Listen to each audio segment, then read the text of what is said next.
It's hard to call a bottom here, but okay, so lay the call out for us. Yeah, good morning, everyone. Thanks for having me. Yeah, people ask me, is this a bottom? I always say it's very difficult to call on a daily basis. Is today the day? Yeah. It's hard, but it definitely feels like a bottom. We've tracked historically 5 signals in the past, which have coincided with market bottoms. And the number one that we saw that happened recently was record outflows from the A-share market. And we saw historically, if investors bought in, post these record outflows, you would have generated something like 8 to 13% on a 3-month basis. So it's not it doesn't work straight away.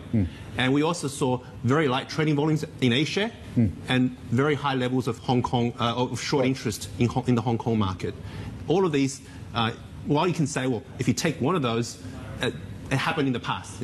Individually, they're not best indicators of market bottoms. But if you take them combined together, I think it's a powerful signal. And also, you saw RMB or exchange rate at historical lows, or historical lows, however you put it, and also 10-year government bond yields at very low levels. So all 5 indicators at extreme levels. So to us, it's a pretty powerful combination. The 12-month forward PE for MSCI China is just below 10 times. Do you think we've seen the floor for valuations too? Well, so if we look at historically, floor valuation that we've reached, there were 3 times that we reached that kind of valuation. That's 8.2 times. So it's still some way above that kind of level. Yeah. But if we recall the 3 occasions that we've reached those levels, it was 2016 when the shadow bank industry or the financial trust were collapsing. So there was a lot of forced selling. We also had ADR delisting March last year.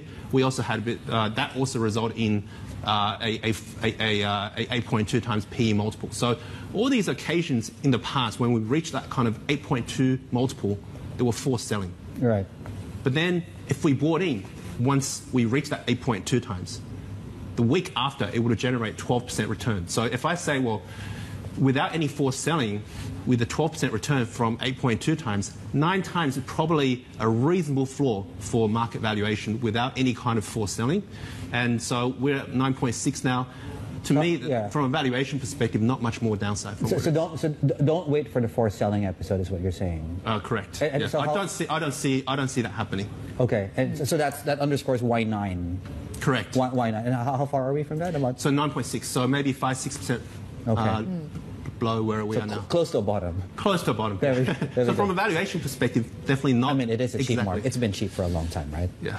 And relative to MSCI World, we're trading at 2 standard deviations cheap, right? It's also at extreme level. James, it's interesting because I think you say in your research that you look at the earnings, and this goes to your PE question here. You look at the E and the PE, but then you're not looking at the underlying trends which are being masked by that. To explain your thesis. Yeah. So. Yeah, historically, if you look at China market, we've always had earnings downgrades. So that's not new. Now, what we have spotted in this earnings season is actually, at headline level, it doesn't look that great. So the second quarter earnings were down 6%. But if we take out property, which had huge write-offs in the second quarter, actually, and also commodity prices, which will continue to drag down, downstream earnings actually were okay. They were up 15%. And you look at the major parts of the index, so things like internet, where earnings grew 70%. And people are very bearish about the consumer sector. People think consumers are not spending in China. That grew 14% in the second quarter. So you look at some of the major players or major companies in the index, they're actually doing okay. Yeah, but if you break it down even further within the services side, and then you look at the component that they're now also bringing out, which is, of course, looking at the component which is to do with dining, experiences really, and travelling. That's what's driving that very quickly. Right. So, historically, also, what sectors do well, though it might have changed, when China sees a bottom and they come out of it? So historically, the sectors that have done well coming out of these troughs of recovery, number one is e-commerce. So if you look at historical recovery episodes, e-commerce featured in every single one of those. And then there are select consumer subsectors, so things like beer, things like travel, like you alluded to, and leisure, hotel names, etc. So consumer names and internet were generally the ones that have done well, and brokers, which tend to be a higher beta play.